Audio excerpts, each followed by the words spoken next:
Завршија надпреварите во машка конкуренција од турнирот Вардар еден живот една љубов.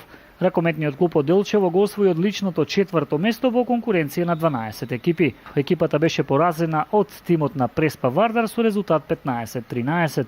Според информациите кои ги добивме, ова било многу неизвесен меч во кој сепак подобриот победил.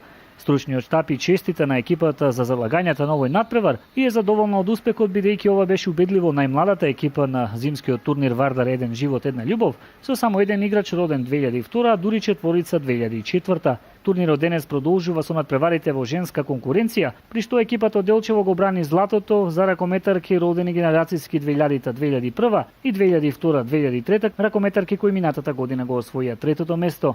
Инаку денес ракометки играат и најмалите со вкупно 13 ракометарчиња, родени генерацијски 2006, 2007 и 2008, екипата од Делчево ќе се надпреварува во мини ракомет.